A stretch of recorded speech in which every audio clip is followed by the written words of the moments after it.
What is up, everybody? It is another episode of The Only Playbook. Holy cow, what a day in the NFL. Makes it that much more exciting to be on the mic and talk about it. I'm Sweetcar. I got Shashot Shovit. Guys, this is exactly what we dream of. Getting trades like this to be able to talk about landscapes in the NFL completely changing in like the last couple of hours. Yeah, absolutely. I mean, it's fun. I just wish that those landscaping was a little bit beneficial to the teams that we were going for, but it looks like it's crazy, man. Aaron Rodgers gets a guaranteed $168 million. Insane. What year was he drafted? 2006? That's a guess off the top of my head. I don't know. Dang, my dog's been alive for 17 years, and I feel like it's been around the same time frame where the Vikings have been getting tortured by Aaron Rodgers. Yep. And that just means another year of torturing from Rodgers, which we'll talk more about that. But he did tweet out saying the contractual details that was put out were incorrect, but he is coming back. But yeah, he's like, it's $300 million. Yeah, it was like 4 year, 200 mil, 153 guaranteed. Mm-hmm. So, I mean, that's an AUM of 50 mil a year. Yeah. It seems like that may have shaped every other transaction that sort of happened. Yeah, that's usually what happens after these big contracts. Right. Like everybody else wants the same amount or like close to that. So yeah, and pair that with the fact that he was the most sought after potential quarterback in the market. And so we knew that whatever happens with Rodgers is going to impact the Packers, et cetera, and then everybody else looking for a quarterback. So again, so much to discuss. So much shit came out today. Obviously, if you enjoy our content thus far this season, we're everywhere in social media, Instagram, Twitter, TikTok, all the podcast platforms, Apple, Google, Spotify, Anchor, and then if you're watching on the YouTube channel. So appreciate all the support. If you can like, subscribe, tell your friends. It helps spread the word. So guys, let's jump right into the news that broke today. The first thing that happened, obviously, we just talked about it. Aaron Rodgers has agreed to sign a 4-year deal with the Green Bay Packers. The details that came out of the deal were 4-year, 200 mil, again, 50 mil a year, which is really important for all the other quarterbacks that come after him because he's basically setting the market price for the top quarterback. It's the highest paid of any NFL player ever, right? So this is literally going to be the benchmark for every quarterback after him that's going to ask for a new contract.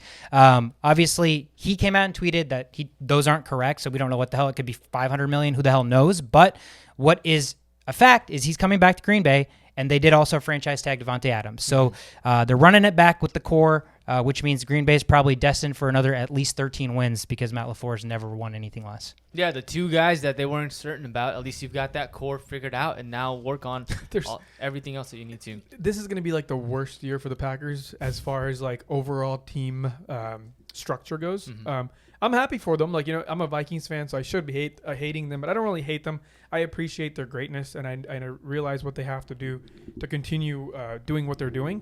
However, there's going to be a lot of players on this team that are not coming back, or they're going to have to do something about it because of this specific reason, right?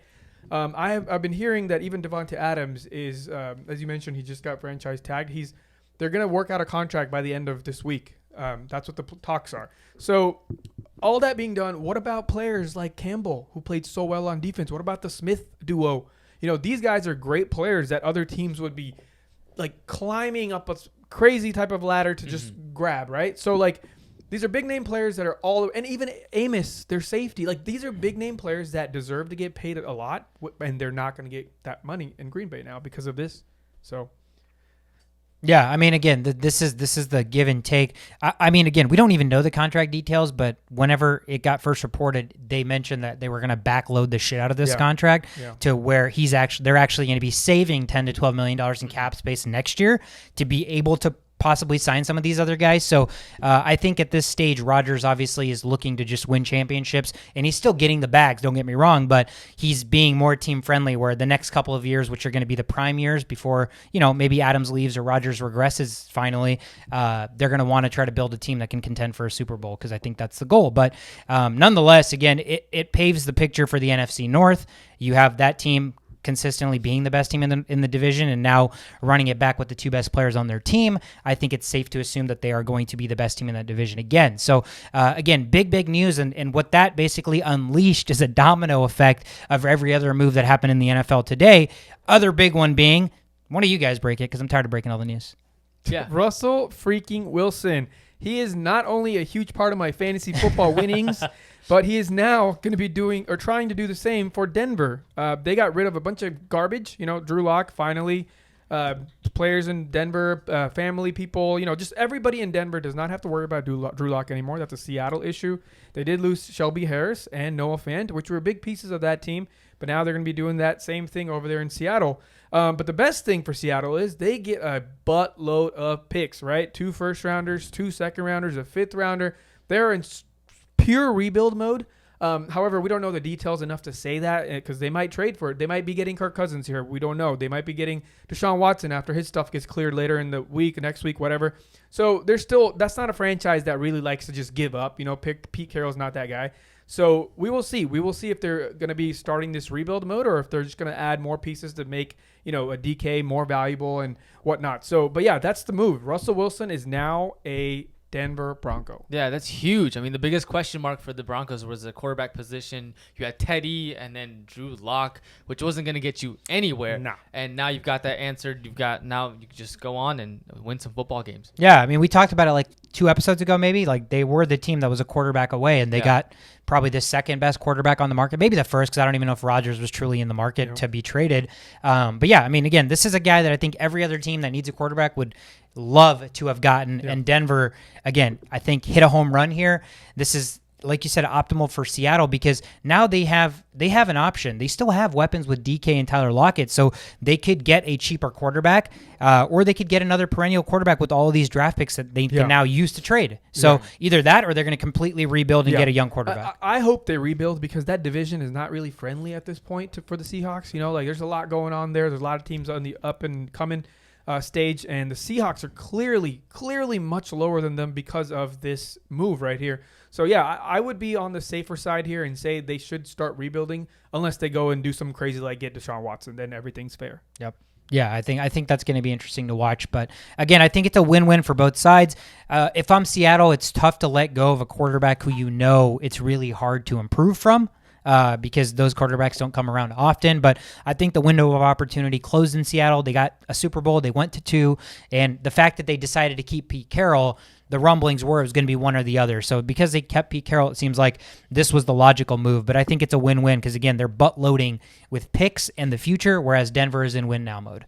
But everything else, I mean, other things around the league, we had the deadline today for players to be franchise tagged or not. Mike Williams was a candidate for the Chargers, but they actually extended him. 3 years, $60 million, dude. Get that bag, $20 million a year to play half the season and be hurt and, only run 60% of wide receiver routes. But, dude, we talked about the fact that this guy was not going to pass up an opportunity to get paid. Luckily for him, it's probably easier that he stays with the Chargers. Yeah. The Chargers needed wide receiver help anyway, so it kind of works out for both parties. But good for Mike Williams for getting the bag when it made sense for him. And good for Herbert. Yeah. He has that chemistry already there. He doesn't have to build it. They have other problems to focus on. They don't have to focus on getting a new wide receiver to get used to the role. Yep. Other guys, Chris Godwin, franchise tag by the Buccaneers. They were trying to work out a long-term deal. Did not get done, but they did tag him. Mike Gesicki and Dalton Schultz, 2 tight ends, both tagged, Dolphins and the Cowboys. So these teams realizing the value of these players and deciding that they want an extra year to understand and decide if signing a long-term extension or not makes sense. The Jags tagged their offensive lineman Cam Robinson as well, so that's big for protection for Trevor Lawrence, obviously. 2 other pieces of kind of non-tagged information. Deshaun Watson's civil deposition is scheduled for this Friday. You mentioned Watson earlier because now that these quarterbacks are coming off the board getting traded, Watson's another big name that if these allegations get dropped or they come to a conclusion that he's not going to face any jail time or anything like that and he's going to be available, then there's a 100% chance that Deshaun Watson's going to get traded to ship out where. Yeah. So that's going to be really important. And then the Calvin Ridley news yesterday, very unfortunate. He was already out, stepped away from football to focus on his mental health. We come to find out that, whilst he was doing that, he was betting on NFL games via FanDuel. The details, whether you care or not, some type of parlay that included the Falcons to win the game, which at that point, the Falcons sucked. So, did he really do anything wrong? I mean, he bet on the least likely thing to happen. But per the NFL, it's against the rules to bet. Yeah. Just like drinking and driving, right? You have 2 drinks and some people will be like, oh, I'm totally fine to drive. But the rules are rules. If you get pulled over, if you're above that limit, you're in jail. So it's the same situation here. He thought it was pretty harmless. And yeah, he took a mental health break. Do whatever you got to do to take care of yourself. But you got to understand the rules that you're still under contract, right? You can't be messing around with things like this. It was pretty harmless, and I think it should be more of like a pat on the arm with a fine or something. But when it comes to questioning the integrity of the game, I guess the NFL doesn't really, they'd rather you beat your kid, beat your wife, smoke a lot of weed, do everything else. You get 2 to 6 weeks for that one. Yeah, exactly. Yeah, I mean, don't bet if you're a player in the NFL, and 2 slaps for in the wrist for betting on the Falcons. Maybe that's a year-long suspension. Is it Calvin Ridley's fault that the NFL probably barfs out betting promos via FanDuel and DraftKings fucking every which way you turn because money is coming into their pocket, but when it's your own player that does it, sorry, bro, at least a year. It's not just a year. They don't know if he's going to be suspended longer, but he's suspended at least a year. And I think he can appeal this, right? I think that's. I mean, I would assume, right? There's got to be a case to be made. Yeah. Obviously, the rules are rules, so I don't know what he's going to win, but nonetheless, it's unfortunate. The Falcons already need receiver help, so this doesn't do him any justice. Yeah. So it's kind of a lose-lose situation every which way you look at it. But again, the last 24 plus hours have been crazy with NFL news, and I don't expect that to stop. Throughout the rest of this offseason, even in the next week or so, there's going to be big changes that are going to impact the landscape of the NFL. And obviously, the premise of today's episode, how we talked about what we wanted to do is we want to talk about every team's offseason outlook, right? Positions that they need, departures, what their salary cap looks like. So what options they have in the offseason to improve heading into next season. We're going to start this episode off with the NFC and the AFC East. So we'll do it by division, both NFC and AFC, bunch them together. So let's start with the NFC East today. In ascending order from shittiest team last year to best team last year in the division, the New York Giants, come on down. You were the worst team in the NFC East, which, is really, really, really sad. 4-13 last year, 1-5 divisional record. They were a minus 158 point differential. So clearly they were giving up a shit ton of points and they could not score any points.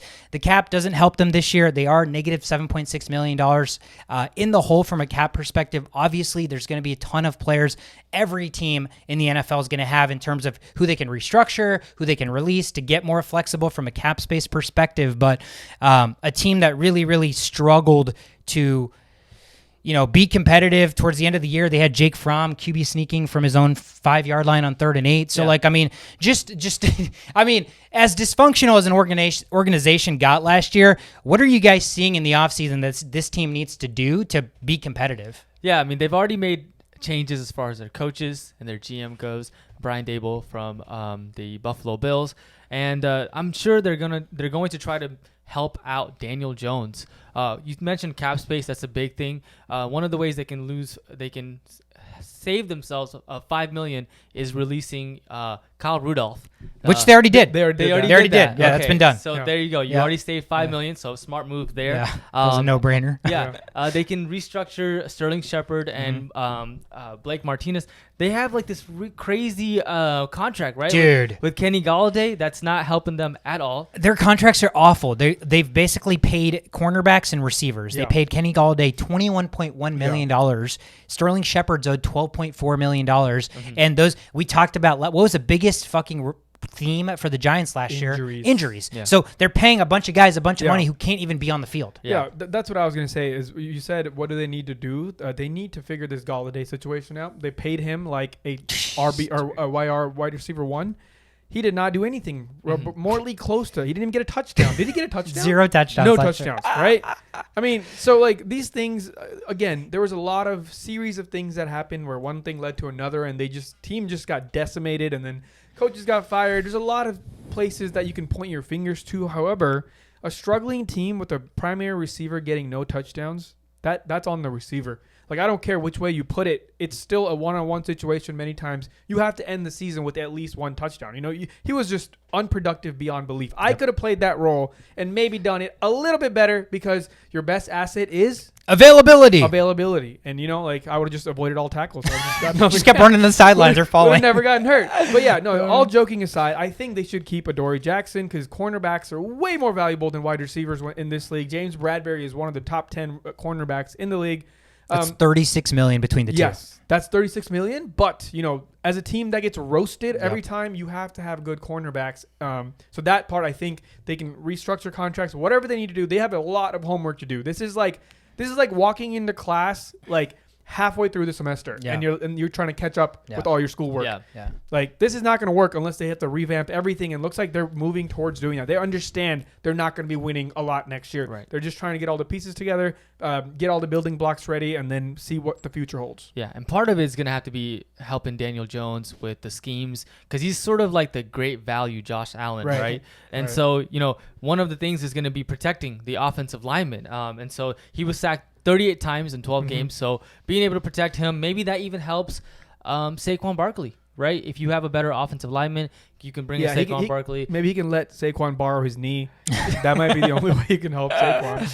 Get Saquon some of that straight line speed that Daniel Jones has. Yeah, that would definitely be helpful. But they've got good draft picks. They can get offensive linemen in the draft picks as well. They need every position on the offensive line. Nate Soldiers, a tackle, free agent. Will Hernandez, the guard, free agent. Billy Price, their center, free agent. So literally, they need offensive line help every which way. Yeah. And you mentioned it, Shovit. Their first round of the draft this year looks very, very enticing. They got the 5th and the 7th pick. This is a very, very deep draft in terms of offensive linemen go, specifically at the tackle position. So I think they're going to be looking at probably a tackle and a guard there. And then, again, centers, you can get a little bit more of a discount. But like you mentioned, if they truly believe Daniel Jones is the future, or even if they don't believe that, but they at least want to give him the opportunity to prove to the franchise that he is or he isn't, especially with Brian Daboll, who's a new coach, they have to protect him, because then he's not going to get any time to throw, and it's not going to be a clear evaluation of if he's good or not, like if he's getting sacked 55 times. And he can't hold on to the ball worth, No, he's fumbling left and right. Like at least what's his hand size? I don't know. That's a good question. I'm going to guess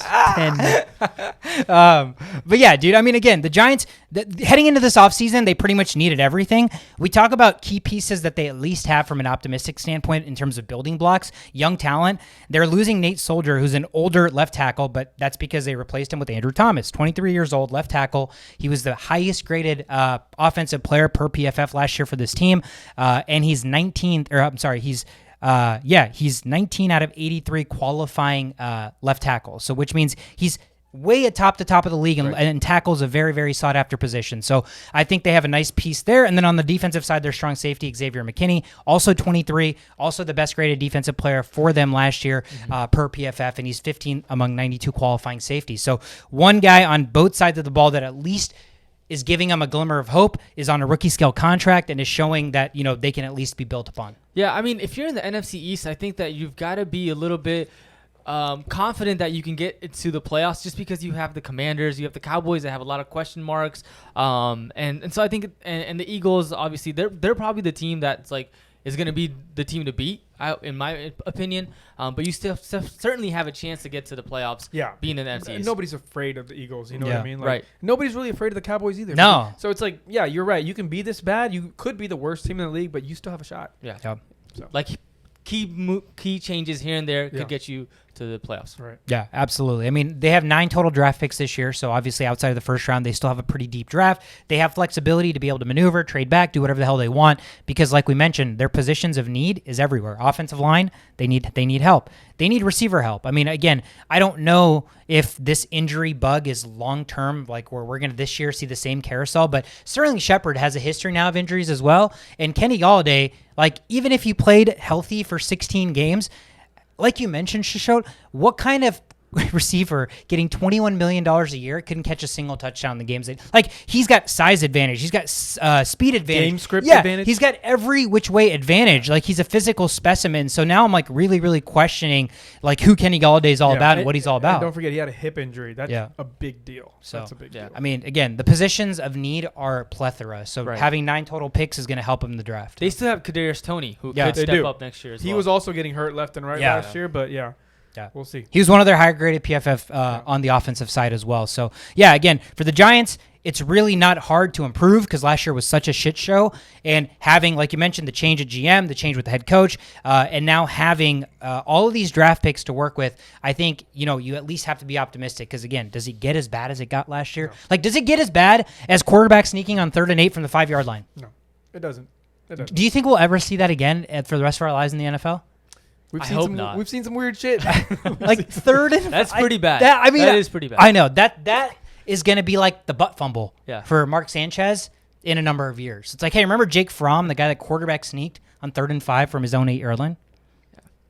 Doesn't make sense. But yeah, that's the New York Giants. Again, reason for hope is the fact that they were so bad last year. There's nowhere to look but up, and you have to hope that the rest of the division regress slightly. So let's jump to the next team in the division, the Washington Football Team, Redskins, Admirals, and now the Commanders. I think it's official that they are the Commanders. They were 7-10 last year, 2-4 a divisional record. Again, they struggled from a point differential perspective, -99 in that position. The biggest difference between them and the Giants is they have all the cap space in the world. So we already talked about it. They were making calls to every single team about quarterback needs because they know Taylor Heinicke is not the future. They have weapons. They have some core pieces that they can build around. What did the Commanders need to do this offseason? Yeah, no, that story is like they called every single team, including the Kansas City Chiefs, including Andy Reid and Patrick Mahomes, to see, hey, how's that contract with Patrick Mahomes going? You want to get rid of him and save some cap space? And I'm sure Andy Reid was like, this guy's lost his mind. Give me a first-round pick every year. Yeah. For the rest of eternity. Yeah, and then maybe you get Patty Mahomes. Right. So at least they shot their shot. Yeah. They've got a list of 40 players that they can pick up that they want in the quarterback position. So safe to say Heinicke is just not the guy. You ever see an ugly guy with a 10 at a bar? That's how they do it. They take the Commander's approach. You just go around asking every girl. Somebody's got to say yes. Someone's got to say yes. Unfortunately, the only thing they're commanding is just – I don't even know what they're commanding. They're commanding the best player from the other team. But anyways, this team is not looking good. Last season they were 7-10, right? Mm-hmm. They have a lot of weaknesses. Their defense was probably the best thing starting the season, and they did not look like that was the best thing that they had. So they have a lot of needs. We mentioned in our last episode they need some wide receivers to help out Terry McLaurin. His career is just withering away on that team. That's sad to see because he's one of the best. They need a quarterback. They need a receiver. They're good at the running back position, so the skill positions are, I feel like they will be addressed here shortly. Hey, another thing on the running back position, is this the year of Antonio Gibson because J.D. McKissick is a free agent? I've seen enough Antonio Gibson to know that I will not give him my 100% It doesn't trust. matter. But no more J.D. McKissick. But there's that other guy, right? Patterson, who is going he's to more vulture. of a bruiser. He never catches, though. He never catches passes. So, the volume will be there. For that reason, he'll go slightly up, but might just show trust is a stat in its own, and that has never failed We know he's not drafting Antonio Gibson next year. Absolutely not. Wink. Or am I? They need help in the wide receiver position. Yeah. So one of the guys, I think we talked about this last week, where Mike Williams was one of the guys, and then Chris Godwin. Yep. Those guys aren't available, and so now I think that the Cowboys may actually release Amari Cooper. Yep. So he could be a pretty good pickup for option them. Option for the Commanders. They need help in the safety position as well. They were 28th in the pass defense last year. So any help that they can get, maybe Tyrann Mathieu or Marcus Williams to go out and get those guys could help this team as well. Yeah, absolutely. I mean, again, we talked about it. They have almost $30 million in cap space, so they can spend. They're willing to spend. They're losing their starting guard, who's really, really good, Brandon Scherf. Ryan Fitzpatrick's no longer going to be with the team unless he re-signs as a backup quarterback, and they lost Cam Sims and Adam Humphries, who are both receivers. So again, like you mentioned, receivers, they absolutely need receivers. They need receivers just out of necessity, and they got to take some pressure off of Terry McLaurin. And again, I'm almost wondering, how we kind of gave Taylor Heinicke the benefit of the doubt? We've seen the fact that, the dude is tenacious. He tries hard. If given a situation, he's at least going out there and putting 110%. I almost wonder if he did have, weapons outside of McLaurin, if he actually had decent weapons, if he could get the job done, right? I mean, their offensive line wasn't great. Outside of McLaurin, they had no help. And so, you're putting a guy who's already not physically gifted at the quarterback position in such a handicap, if you will. So I wonder if, that gives them a second look. But at this stage, I'm fairly confident the Commanders are either going to trade for a quarterback or they'll draft someone. We're talking with billions of dollars in play here, right? This isn't just about Heinicke. It's not even just about his teammates. It's not even about the coaches. It gets higher up, and there's billions of dollars in play. And I think they've seen enough out of Heinicke to be like, we're not going to print any more Heinicke jerseys this year. That shit's not going to sell. You know what I mean? When it's time to make a big move, it's time to make a big move. And I think, if you want the fan base to support you in this decision, the smart thing here would be to just try somebody else. I think any team would be lucky to have him as a number 2. Yeah. But number 1, I don't think this is a Case Keenum, a younger Case Keenum in my eyes. They're both hard workers and everything. Yep. However, there's a limit to that too. Yeah, and I think the biggest thing, obviously, is there are pieces to build around. We talked about the expectation with the defense heading into last season and how shitty they were at the beginning of the year. But they still have good pieces. They have Jonathan Allen, who's a defensive tackle, who's really, really good. Kendall Fuller was 3rd out of 110 cornerbacks per PFF, so that dude's a stud.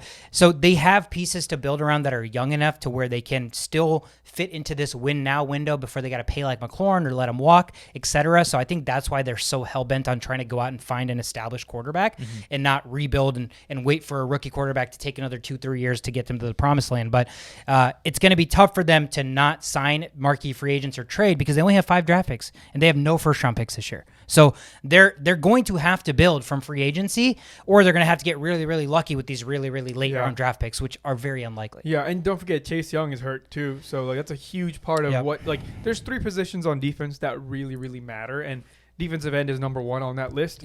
And they just lost their best defensive player. He could arguably be the best defensive end in football this upcoming year, right? Like it's that year where he would make a difference, and he's I forgot what the injury was. Was it Achilles or was it ACL? Something down there. I think it was ACL. So yeah, regardless, he's not going to be coming in at 100%. So that really doesn't help their situation either. But don't forget, we are talking about the NFC East.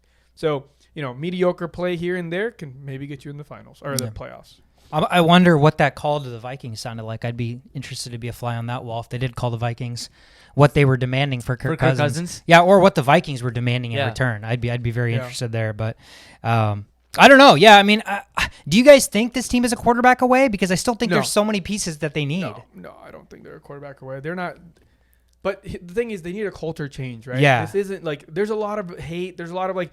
They don't even know what their identity is. They don't have a freaking mascot. Name. Name. So there's a lot of question marks, and having like a Russell Wilson would have just made everything better. Like everything would have immediately switched. So now, now if we're adding mediocre players, that doesn't change anything. Yeah, it doesn't change the culture. So that's why they're calling these like Patrick Mahomeses and all these guys just in case, because that would change the whole dynamics of everything. Yeah. So yeah, they're not just a quarterback away. Unless you get a really good one, a mediocre quarterback is definitely not going to do anything for this team. You know what the selling point would have been for them when they called up? I mean, they could have talked to Patrick Mahomes directly and be like, "Yo, dude, we'll get you as far away from your brother Jackson and your wife as possible." Done deal. So I think that would have done it. I don't know about how many draft picks, but that probably would have done it. Nonetheless, it's going to be intriguing because the Commanders, again, were right on the cusp. They were at a stretch last year where they had won like a couple games in a row, and they had that big matchup with the Cowboys where had they won, I think they would have been tied for the division lead. So a couple different things could have gone their way, and that season could have been different. So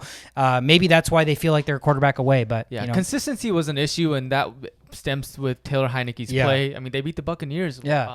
And Heineke loves playing the Bucs. Yeah, so there were some good highlights from that team last season, but so that's probably why they think they're just a quarterback away. And again, NFC East. Where everything is wide open. Where everything is always wide open. So moving on to the next. The Philadephia Eagles had an interesting season last year. A lot of games that we watched, it seemed like there was so much like disconnect in the way they ran their offense for the first 5 weeks, whereas all Jalen Hurts, and then for like the next 10 weeks, it was all running the football, no throwing Jalen Hurts. But whatever they did, at the end of the season, they were 9-8. They actually snuck into the playoffs as a 7 seed. They finished 3-3 in the division, so 500 there, but they did not have trouble scoring points. They were plus 59 in point differential.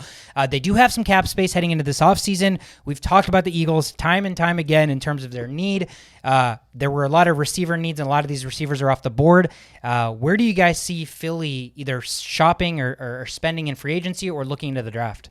Yeah, I think the draft is going to be where they try to go out and get the position players that they want. Certainly need a receiver, someone that's like a 1B big receiver. Somebody big. They need a big receiver. Yeah, like a big name or a no, I mean like a big target, right? I mean Devontae Smith's his whole thing coming into the NFL was he was like 160 pounds, right? So they didn't have, when Jalen Hurts was scrambling for his life, he didn't have a guy to be like, I'm going to just throw it up to you. Like, I need a security blanket, and that's what they need. Either a big guy or just a really good route runner, right? So I'm thinking maybe like Allen Robinson should be getting a call. That's a great fit. It might help. If he doesn't get a call from the Patriots? Yes, because, Jalen Hurts is not the most accurate quarterback, so he needs like a receiver that can adjust well to the throws and, somebody that has more intelligence than the cornerback guarding him, and I think that is Allen Robinson. You know who else is a big receiver? Who? Juju. Juju Smith-Schuster. Yeah, that could be a good fit there. Could be a good fit for Devontae Smith. I mean, I like him as a good compliment. If I was in this division, I would be crawling to get in one of these teams, man. Like, you're playing against just like exactly. The level of competition, the ability to make the playoffs, the chances to ultimately get to the final dance. When you're in this division, it exponentially rises. Right, and the Eagles are definitely going to be like second or first. You know, they're not going to be the third or the fourth worst team. Yeah, so it's like it's a win-win. Yeah, they're in a good position with their draft picks, right? They've got the 15. The 16 and the 19, all in the first round. That's amazing. And I think receiver is certainly someone that they should. Yeah, they got PTSD though. Yes, that's the thing, right? With the regular, like, are we going to get another? They draft 3 receivers and they all turn out to be Rieger. 15, 16, 19. They just get 3 receivers. Yeah. They're like, we have to hit on one. One of them has to be Justin Jefferson, right? Yeah, no, but they definitely need help on the defense as well. So they need help on the safety side. They can go get Kyle Hamilton from Notre Dame, Andrew Booth from Clemson, cornerback. Hamilton probably won't drop that far, but Andrew Booth's a good possible fit. I mean, you mentioned because they lost Rodney McLeod and Anthony Harris, who are both their safeties. And then linebacker Devin Lloyd from Utah is someone that they can get. So 15, 16, 19, you got to hope that one of those guys can drop and you can get those. No, I agree. I agree with everything you guys are saying. They're defense was kind of they kind of showed up some games, didn't show up some games last year. So yeah, that with a few new pieces there, that could definitely solidify something there. And then this is a no-brainer. They can run the ball well with whatever running back. Clearly, like, they don't have the best of anything, but they ran the ball as like one of the best teams, if not the best running team last year. So, and then Jalen Hurts is the reason why that was possible, right? Like, when you have a dynamic quarterback, just the idea of having another player not guard the receivers but have to focus on the quarterback takes the pressure away from the rest of the team. So yeah, for running purposes, they're going to be fine. So the only thing left here. They already have a solid tight end. The only thing left here is to add a wide receiver, and that could take this team from a 9-win team to an 11-win team. The other thing about the running back situation is you've got Jordan Howard, Miles Sanders coming back contract year, right? And you've got Boston Scott. I don't know if they can keep all 3 of those guys. So they don't even need all 3 of those guys. I don't even think they care, honestly. It seems like they're very schematic. Like they don't need the best in any position. They just know the roles. They know how to implement these guys and like use them for their specific roles. Yeah. So, but Boston Scott might be the one that comes back because he plays a lot of special teams too, and they really like him. So I don't know. Howard might be at the end of his career. I don't know if you want to keep like banging this old horse. We'll see. We said that last year, and then all of a sudden they were just loving that. They were just banging him as much as you could bang anybody. Yeah. So I mean, for me, I think 2 things. Right. We talk about what's important on offense since they are so good at running the football with a running quarterback. Lane Johnson has been a staple at right tackle for them for years, right? And he's still there. And now they found a left tackle in Jordan Mailata, who's 24, and he was the second best offensive player last year per PFF, 88.3 grade, which is 3rd out of all 83 left tackles that qualified, right? So this is the type of left tackle that you hit a home run in the draft, and you're like, holy shit, we found our guy. Yeah. And so now you have a left tackle who's young. He can learn from a right tackle who's about as veteran as Lane Johnson gets, and they're blocking for a young quarterback and a team that loves to run the ball. So they have a really, really good setup from tackles and the position players. All they're missing is a receiver. They can probably look for maybe some interior offensive linemen.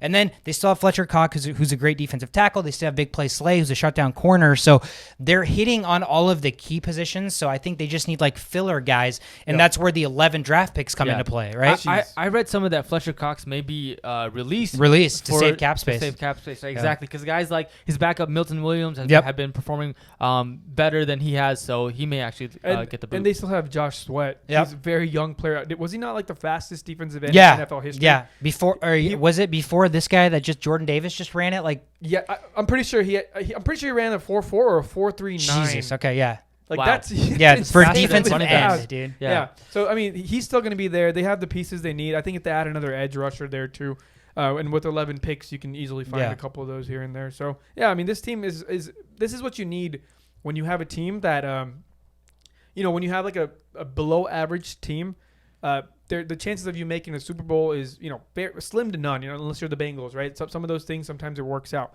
But the Eagles are not a below average team. They're an average team, right? Mm-hmm. Like they've shown signs of improvement in certain areas. And I think all you really need is a few fixes here. And then, again, NFC East, they could easily overpower the Cowboys. 9 wins made the playoffs last year. So it's very, very possible. Let's jump to the best team last year. the best team in the NFC East last year was none other than our hometown Dallas Cowboys. Cowboys had one of their best regular seasons in a long time, 12-5. They were the number 3 seed heading into the playoffs. 6-0 divisional record. So NFC East. The Cowboys knew exactly about that NFC East because they feasted. They were plus 172 in point differential. So we saw how explosive their offense was early in the season, where they were just clicking on all cylinders, and then Dak goes down with the injury, and it almost seemed like they were never the same again. Like that offense and that team was never the same again.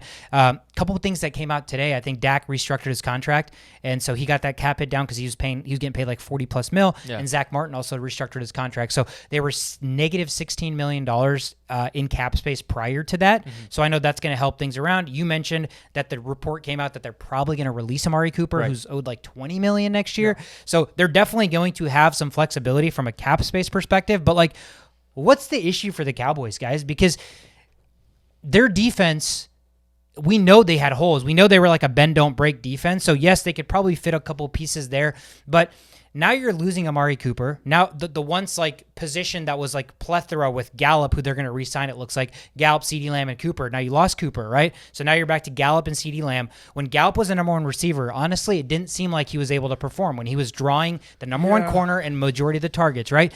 I know you have CeeDee Lamb. Obviously, you have the X factor in Tony Pollard, but I also fear that the thing that holds this team back is going to be the quarterback position, because I still do not believe in Dak Prescott. Yeah, I mean, I think you're right, but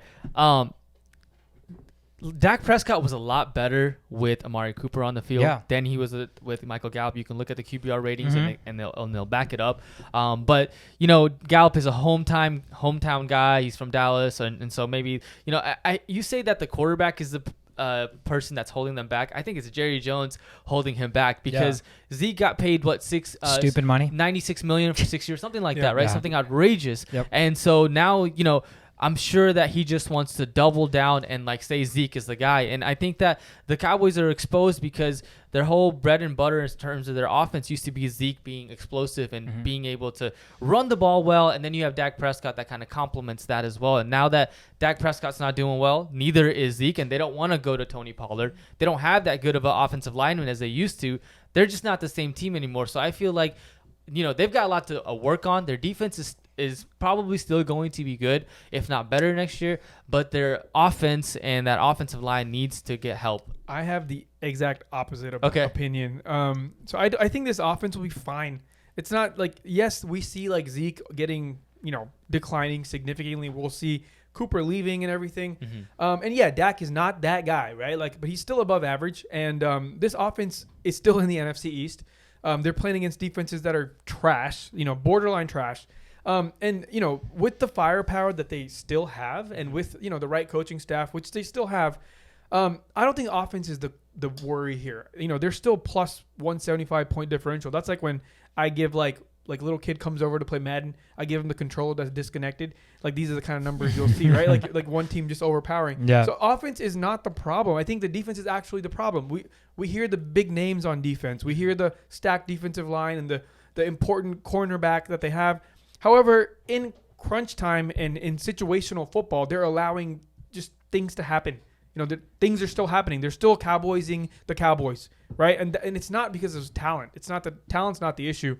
It's the situational problem. So I think, you know, they were probably top 5 as far as point differential, or like, you know, just points, I would have to imagine points for. So yeah, I mean, at the end of the day, we could nitpick, you know, how Cooper's like declining, how Gallup can't be a true number 1 and all that. I agree with that. I agree with that. But I just don't think that's significant enough for them to make that their primary concern.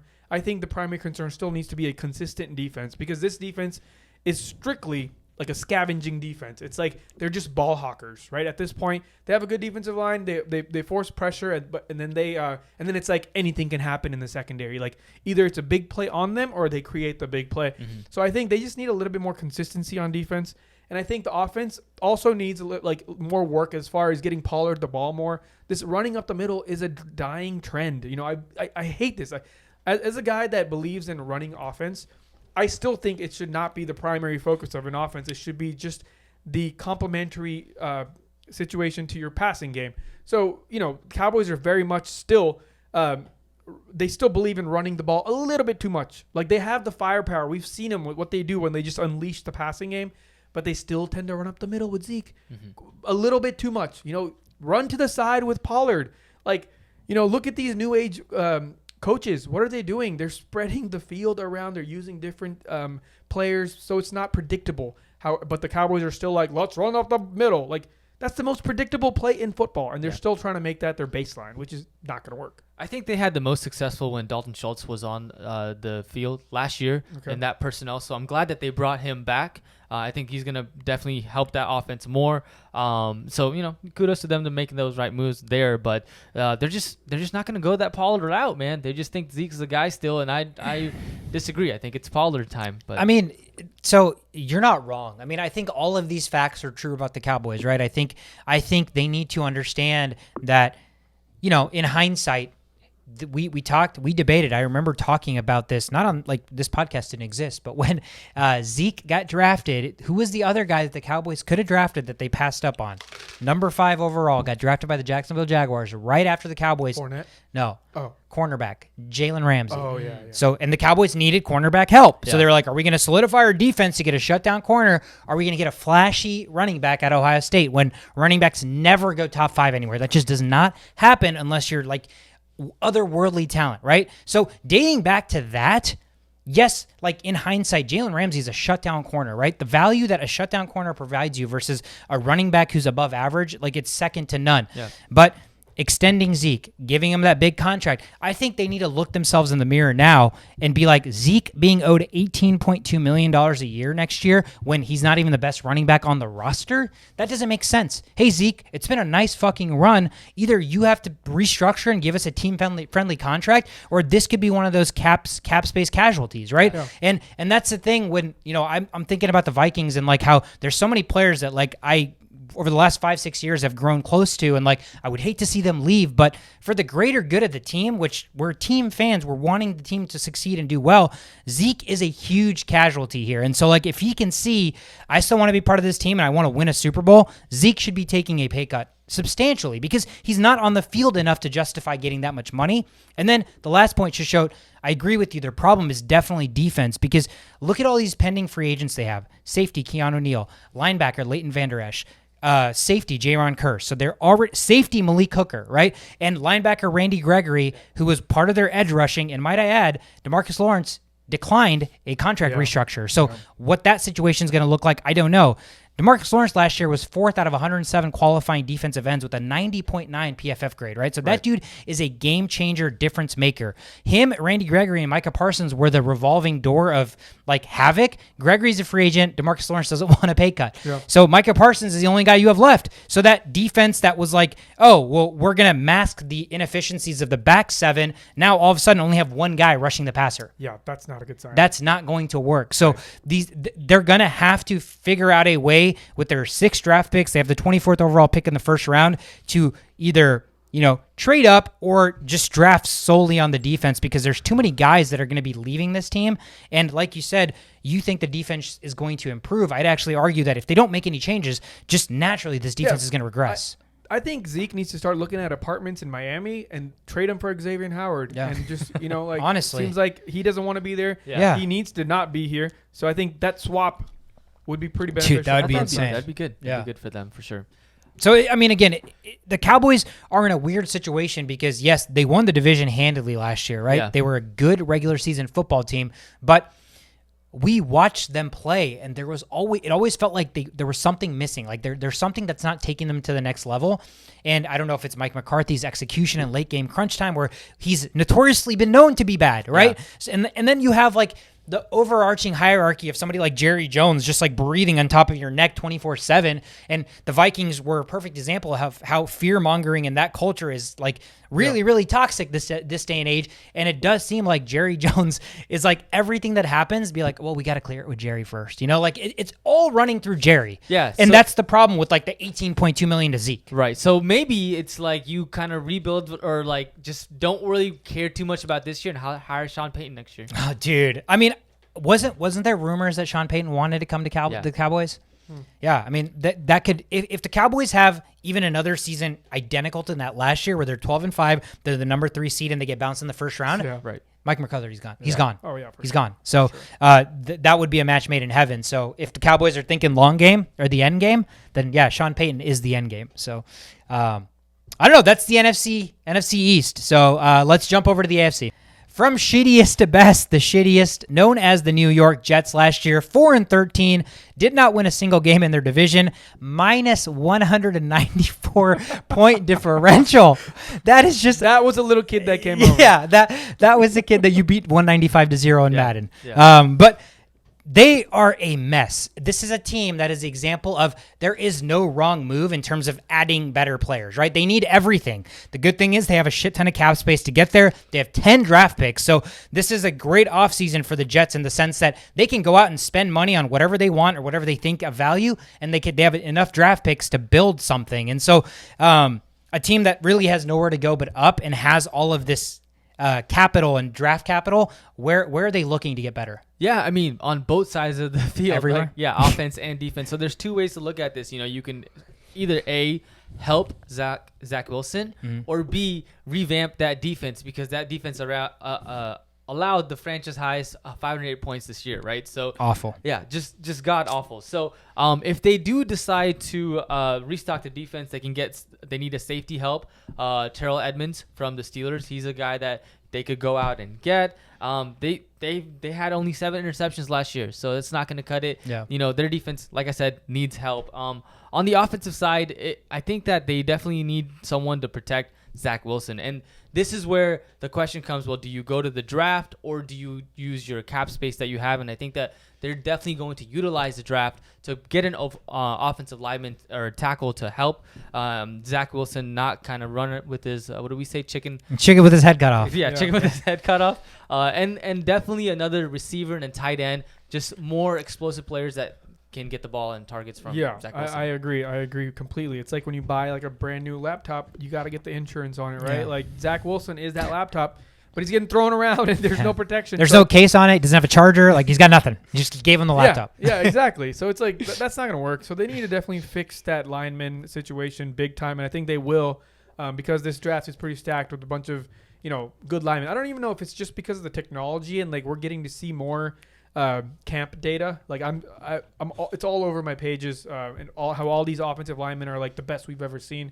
It might just be how like evolution works. Yeah. People like just super fast. Yeah, too, right? the speed at this combine has been insane. Yes, it's been completely different. I think it's just gonna get better and better. That's just how life works. But again, the big cap hits are my problem here. Like CJ Mosley getting paid 17.5. He's been declining significantly over the last 4 years. Yep. I actually drafted him in my IDP league in 2016 as my number 1 pick. So he was really good at one point, right? And then with the Ravens. Yeah. And then he got tossed around and now he's, the best player on the shit on the Jets. Yeah. So that's a big problem. And Corey Davis getting paid $13.6 million. He's a good player, but he can't be your best player. And in this situation, you need him to get some help because this guy is getting banged up. He's getting hurt a lot, and and he's never going to be a number 1. We just have to understand. So they're trying to pay all these people that are never going to be the best in their position, and I don't think that's a good move, especially as a young team. So they need to figure something out here and start getting some youth involved. And I think paying youth little amounts of money and just getting a lot of them and just trying this year out to see what happens. Maybe they win 4 games in a row and then you sign somebody, a bigger free agent. There's a different process the Jets are going to have to take versus all these other teams we've talked about today just because how deficient they are in literally everything. Yeah.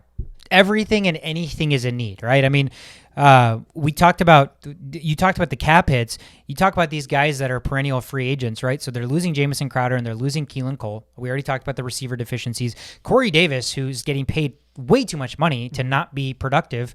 So luckily they have a young stud in Elijah Moore, and I think that's really important that they need to find actually a good receiver to pair him up with. Yeah. So this is another, like I talked about, I think last episode, this is another possible Allen Robinson fit, a guy who wants the bag, a team that's wanting to dish out the bag. And I mean, it actually makes sense because Zach Wilson needs targets and weapons. And so that's another spot that I think it makes a ton of sense.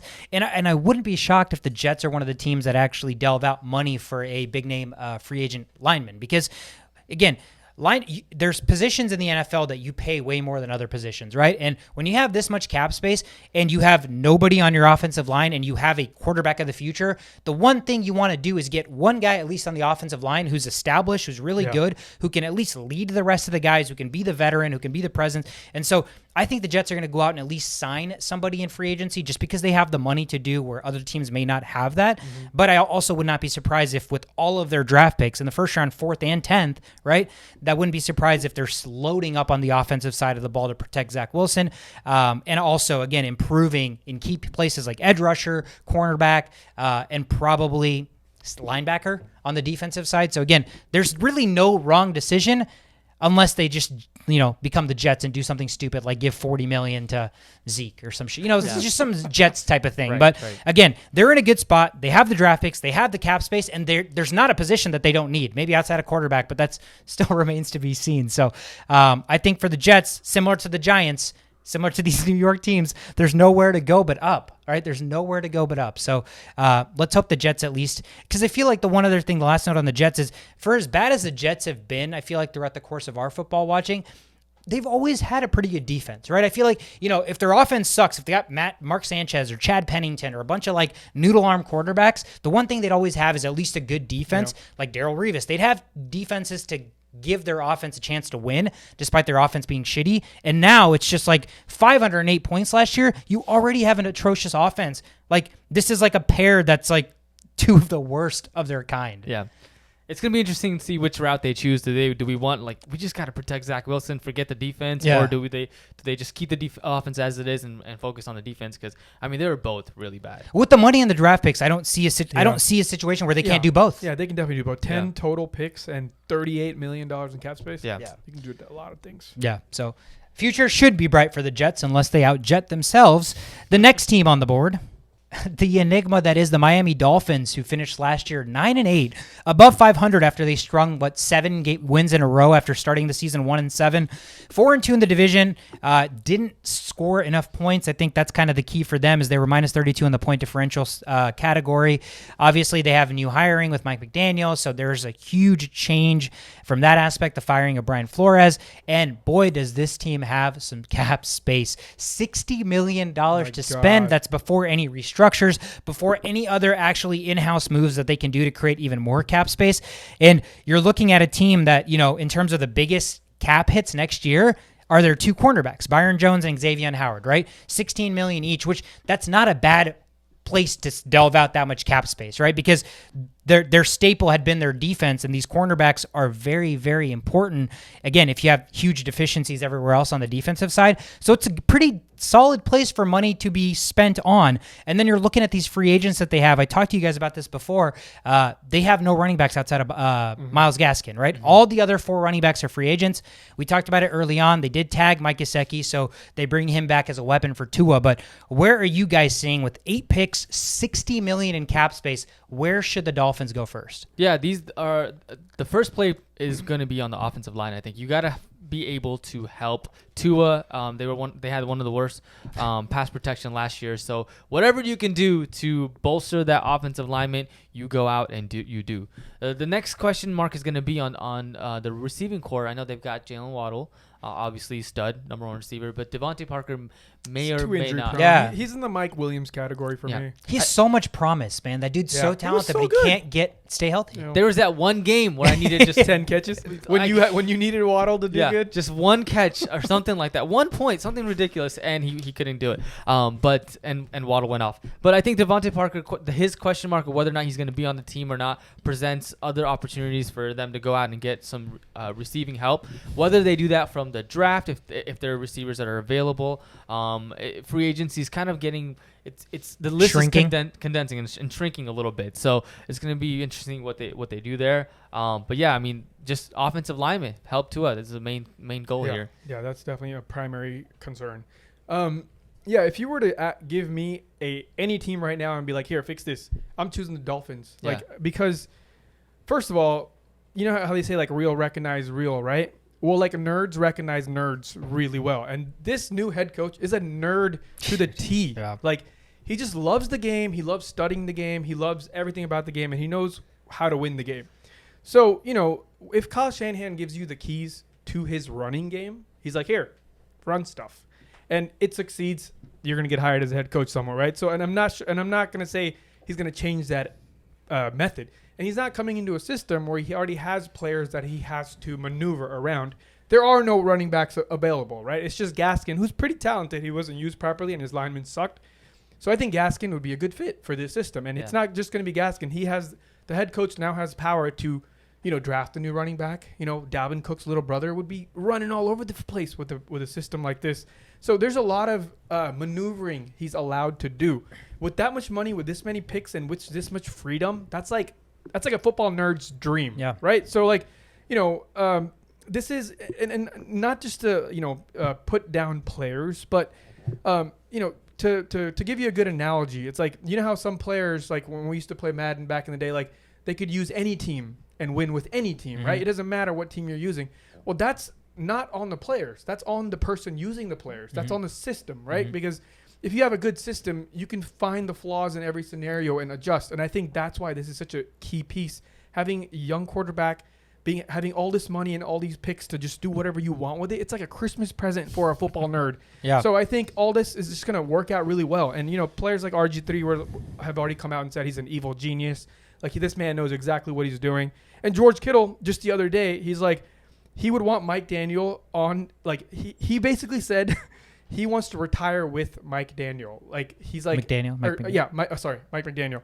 He's like, can we adjust my contract so wherever Mike McDaniel goes, I just go with him? Dude. So it was something funny he said on like a different podcast. Wow. But yeah, so there's a lot of praise from all over the place, and like I said, like this is a dream come true for somebody that loves the game to its purest form. So I'm really, really excited to see what he can do with such a perfect fit. Like all this is just laid out perfectly, and now it's like, here, prove to us that you can do this. Yeah, and I think like you're spot on in the sense that situationally, if you were a head coach coming into the offseason, yes, there are probably like better overall teams that you could have got hired by, but from you pretty much have the keys to do whatever you want. This is the best franchise and landing spot. Obviously, again, $60 million cap space and 8 picks. Right. And the biggest thing with them is we talk about it. You have Tua who you're trying to figure out as a quarterback of the future. So what you need is to protect Tua, and you just need defensive line help because their best assets, we already talked about their 2 corners. Javon Holland is their safety, who's the 4th best safety in all of football last year, right? So their back 3 of their back 4 are like the cream of the crop. Yeah. So if this team can just generate pressure from the defensive line perspective and then protect Tua, right? So you're basically heading into this draft and heading into this offseason with all this money looking for defensive line help, offensive line help, probably a running back. CMC, I think, by far is the greatest fit here ever. Dump off Tua, catching CMC, shit ton of money. He's going to need some money to be paid. And then, obviously, again, generate pressure because if you even have a half-ass defensive line that can generate pressure, bro, you have those corners and safeties back there protecting the back end of the sport. I mean, again, this is a dream come true for a new coach that basically, like, has the keys to, like, a brand new mansion with, like, all of this flexibility. I just think, again, he's coming into a situation where he has the ability to turn this franchise around a lot quicker than pretty much almost every other head coach that's got hired. I hope he gets everything that he can from Tua to be successful because I feel like the biggest question mark in this whole team organization is going to be Tua and whether or not he actually is the future. He actually is the future or not. Yeah. It really bothers me when I see like NFL players not perform well. Because, that was your goal in life is to do this and get to this level. Yeah. And if you have the right protection, there should be no problems. As an NFL quarterback, you should be able to make your throws. Like, how did you get this far if you can't do that with protection? So I think with the cap space and with the amount of picks they have, they should be able to get a running back in there somewhere, fit a running back in there somewhere, grab a couple of offensive linemen in there somewhere, and grab a defensive tackle there somewhere. Yep. And, that should fix everything. Yeah. They definitely have the flexibility this offseason to basically go any route they want, right? Yeah. Any route they want. Obviously, they already have, you already mentioned, Jalen Waddle is a perfect guy to build around on the offense. And I talked about Javon Holland on the defensive side. And their defensive tackle, Christian Wilkins, who's also 26, and he was the 6th best defensive tackle, right? Yeah. So really all they need is edge rushers and offensive linemen, and they're setting themselves up really nicely. And you've got notable free agent Emmanuel Ogbah, who had the most sacks in the last 2 years on that whole team. So that's probably someone that they want they have to back. replace or either get back. Yeah, I don't know what kind of contract Ogba's going to demand, but yeah, with all that money, I mean, there's not going to be very many other teams that can probably afford him. So he's a good piece to bring back. But yeah, again, I think the Dolphins are in a very, very advantageous situation. You're in a division where, the Bills are probably the cream of the crop, but there's no reason that you can't remain competitive, especially after, being bad and still being 9-8 last year, right? So there's a ton to improve upon, but let's jump to the next team. Bill Belichick and Mac Jones and the Patriots last year, who were 10-7. They got the 6th seed in the playoffs, 2-2 in the division, so not great. Did have plus 159 point differential. So again, for as limited as we feel like Mac Jones is from an offensive perspective, the team had no problem scoring points and shutting opposing offenses down. They do have a little bit of cap flexibility heading into the offseason, right around $10 million. So you're looking at a team that obviously, I feel like they hit a home, not necessarily a home run, but I think the expectations they had for drafting Mac Jones, I feel like he surpassed them last season. I think just from a lens of what we expected him to do relative to other quarterbacks, he did a really good job, right? So there's still at least optimism there that the true potential is not untapped yet, and there's still stuff to build upon and get better at, and that's a good position to have somebody like that has some potential, but he needs a ton of help. I think their biggest problem was they didn't have enough receivers to throw the ball to. They spent a shit ton of money to get this 2 tight end set, and their tight ends were pretty much hurt the whole year. You have Hunter Henry and Jonnu Smith, who I don't know how much playing time Hunter Jonnu Henry Smith was just used in the red zone. He just got a shit ton of touchdowns. Like 1 touchdown a day. Yeah. But Jonnu Smith was pretty much hurt almost like the entire season. And then they spent almost $15 million on Nelson Aguilar, who, yes, he's kind of revamped his career from his shitty Eagles days, but he's still not a receiver that's a number 1 receiver or deserves $15 million. So you're looking at a team that severely lacks playmakers for Mac Jones, right? They already have a decent offensive line. They had a pretty good defense, which, again, it's interesting now to think about because they didn't franchise tag J.C. Jackson, which means he's going to be a free agent as of Monday if they don't agree to a long-term contract. So which way do you go? Are you looking at, a Patriots team that for a really long time prided themselves on a defense and just had the luxury of Tom Brady, or now you don't have Tom Brady, right? So your quarterback clearly needs weapons, but you also need some defense help. Yeah, I think if you don't hire J.C. Jackson back or if you sign him back, then you are going to be limited very much. I think they're going to go out and look for a safety that can play man-on-man, which is what they like to do. And if they can't find someone like that, that's kind of not the Patriots' way of being. Like, they're not a big zone defense kind of team. So I don't know what they're going to do there to be able to make sure that they fit that personnel. That's on the defensive side. Now on the offensive side, you're right. They need help for Mac Jones to be able to throw the ball to the right receivers. Jacoby Myers finally gets 1 touchdown last year in like so many snaps, and now he's a free agent. And now good. I mean, that guy's had to go, and so I mean, there's some notable free agents that I think that they need to figure out. James White is one of those guys. I know they've got Ramondre Stevenson, they've got Damian Harris as well, but those guys are pretty much a similar type of running backs in my case.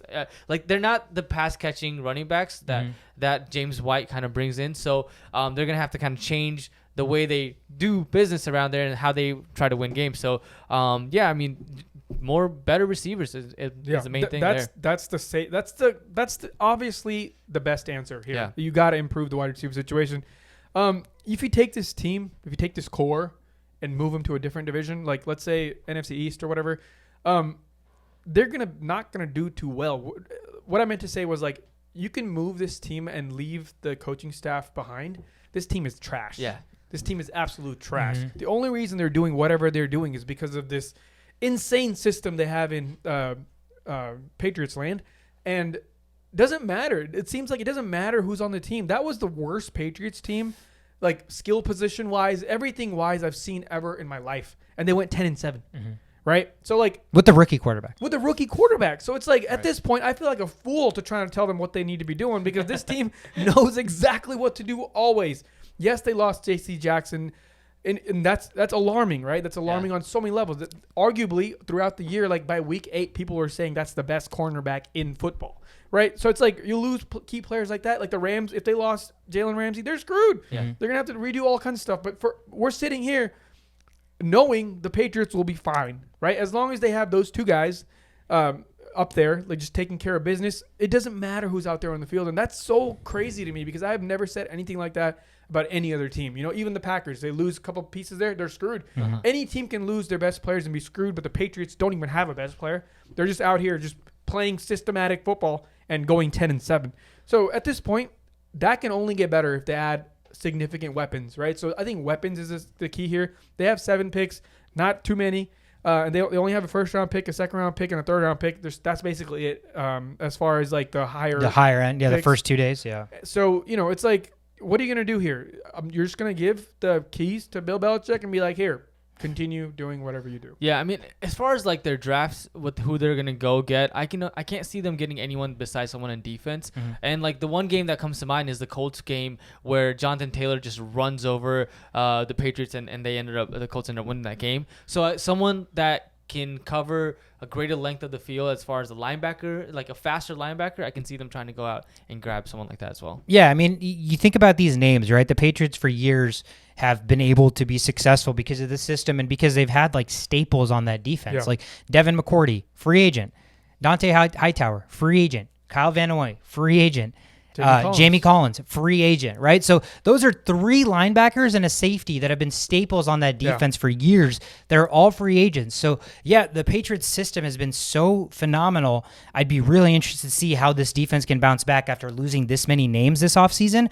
And on the defensive side, they still decided not to sign J.C. Jackson or franchise tag him, which means that's another guy who's even younger that they're losing now. So their best defensive player now is Adrian Phillips, who's their safety, he's damn good, but the safety position is not like a position of absolute need when it's like the biggest defensive position. It's defensive end and cornerback. So I think it's going to be really interesting to see which way they head because they have some money and they have some draft picks, but I think they're going to have to do a little bit of maneuvering to either find some value, like, you know, couldn't you see the Patriots looking for like the Jamison Crowders because they're a discount, but they're reliable for Mac Jones, you know? So like those kind of guys that are like great value deals that Bill Belichick schemes up and then he just drafts a bunch of defensive players to replace all these big names. That's literally what's going to happen. To fit the system. So when was the last time you saw the Patriots pay big name for a big receiver? Never, dude. Like they get everybody at a discount. Even Randy Moss, let's get him at a discount. It's just like discount, double check their whole life. Exactly. They know how to shop. They're bargain shoppers. Oh yeah. So again, I'm not worried about them. I'm hopeful that Mac Jones gets weapons because I want to see if there's another level to his game that's been untapped yet, right? Or if this is Mac Jones. So again, 10-7 last year, so there is some optimism there. But all of these teams, these 3 teams, have to run through the top team last year. The Buffalo Bills and Josh Allen and crew, who were 11-6 last year. They were the 3rd seed in the playoffs, went toe-to-toe with Patrick Mahomes and the Chiefs and just fell short. 5-1 in the division, plus 194-point differential. That's going to get the job done. So the Buffalo Bills, obviously, lost Brian Dable. Right, so there are changes there. They don't have a ton of cap space. They're actually $6.5 million in the hole. Obviously, there's going to be contracts they can restructure, but big guys that are getting a ton of money. Stephon Diggs, $17.9 million, warranted. Tre'Davious White, $16.4 million, warranted. Josh Allen, only cap hit of $16.3 million. What a fucking bargain!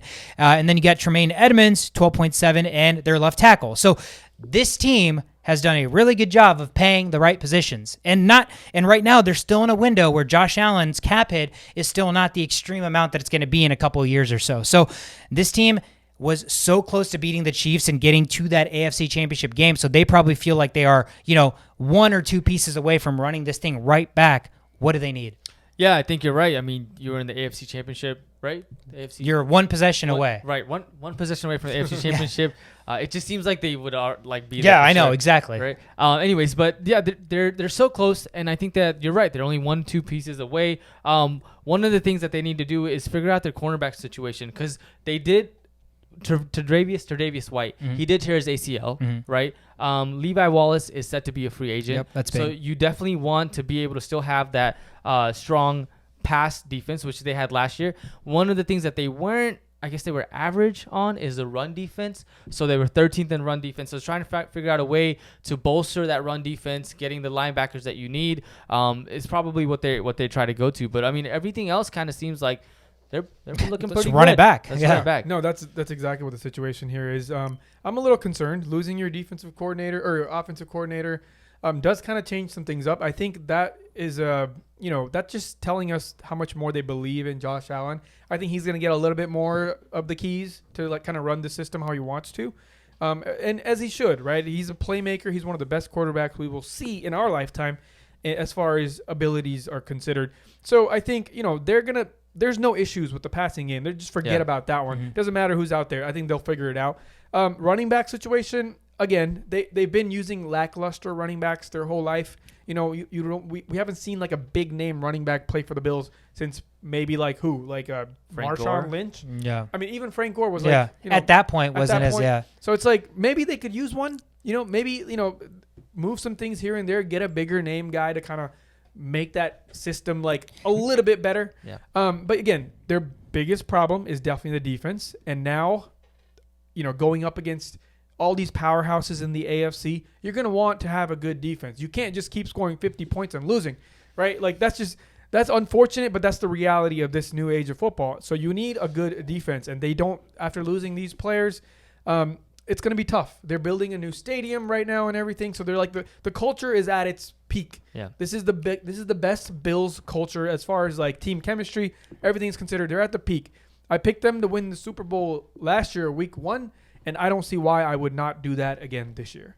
Yeah, the biggest thing for the Buffalo Bills this offseason, the way I'm looking at it is the back end. This is another team where the back end of their team is set, right? Tre'Davious White tore his ACL, sure, but I expect him to come back. Levi Wallace is a free agent, but their best players on defense is their safety duo, right? Micah Hyde and Jordan Poyer. So, like, the minute you have staples back there, it's so important to the rest of the team. Creates so much pressure, and you're able to disguise and scheme things when you have safeties that can do pretty much everything, right? But the biggest thing from last year to this year is they have so many guys on the defensive line that are pending free agents. Defensive end Jerry Hughes and Mario Addison, both pending free agents, and their defensive tackle Vernon Butler, right? So if there's one position that it seems like heading into this offseason they're probably going to need to address, it's that defensive line. Yeah. So whether you're drafting defensive tackles or defensive ends, or you're signing some people, restructuring some cap space to be able to sign somebody, I think there's very few positions that they need to work on, and that's one of them. And I don't think it would hurt probably to look at a receiver, maybe a compliment. I think Cole Beasley might be a pending free agent. I didn't double check on that, but Emmanuel Sanders is a free agent. With the emergence of that 4-touchdown game from what's his face? Gabriel Davis. Maybe he can be their number 2, but I still think a nice compliment to Stephon Diggs, maybe like a bigger receiver, like a jump ball type threat, because that's the one thing that maybe Diggs can't do, would be a perfect compliment there. I mean, I like McKenzie as well. I think that week 16 or 17, he had like a really good resurgence where he was getting those like plays that Deebo Samuel kind of gets. Yeah. They were running that a lot with him. And then Dawson Knox is like a great tight end. Yeah. And I'm a firm believer in Gabriel Davis. Yeah. I read stuff about him after the season ended just to see what the hype was about. His like college numbers and like his respect that he's gotten before he came to the NFL was insane. They were like comparing him to Randy Moss and shit. Wow. Like high praise. So I think I'm excited to see what more he can do. And he has a quarterback that can spread the field as long as possible. So I think all these younger players that we're mentioning, like Isaiah and McKenzie and all these guys, I think they're just going to get better this upcoming year. So again, no worries about the offense. No matter who's out there, I think the core pieces are there. And, just need to solidify that defensive line to create the pressure so the opposing teams aren't scoring 50 points a game. Yep. That's basically it. Play better defense. Yeah. Yeah. I mean, again, it's very optimistic to be a Bills fan right now because there's not a lot of things you need to change. It's one of those things where they could have won the Super Bowl last year. They were that close and they were that good. So maybe the only thing that you like need to really focus on is getting a good number 2. Now that Mitch Trubisky is not there. Yeah, honestly, dude, it's so important to have that morale builder in the backup quarterback. Who's going to hold the clipboard? Yeah, to keep the sidelines warm, to encourage Josh Allen when he maybe overthrows a pass. Yeah, maybe they should hit up Steelers, call Mason Rudolph. Who's going to do the Boys and Girls Club? Josh Allen can't be everywhere. Exactly. But yeah, again, it's a really, really good team with a really, really solid foundation. They are in a win-now mode because they're very, very cap-friendly to their best player, specifically Josh Allen. So while his cap hit is still as low as it is, they have to attack and act fast to try to win this year. And you're not going to win a Super Bowl with 3 of your defensive linemen missing. Yeah, exactly. Defensive end is the most important position. If you're missing 3 of that area, you're screwed. It doesn't matter who you're playing. You're going to get outplayed by a good offense. Yeah, you're not generating any pressure, which takes the value down of your cornerbacks because they can only cover for so long. Your safeties can only cover for so long, and then you're right back to where you started, scoring 50 and losing. So you don't want to be in that situation, but the Buffalo Bills are in a very, very optimistic situation heading into next year, and they're the last team. They're the last team on the board here. Anything else? I know, again, it was a wild, wild day from a news perspective. I expect the next week or so to be just as crazy with the domino effect of every other free agent after Monday, the people that didn't get franchise tagged to become free agents. So with all that being said, anything else you guys want to touch on? No, just stay close to your Twitters. Yeah. We're gonna be hammering the tweets at Only Playbook. Turn on your notifications.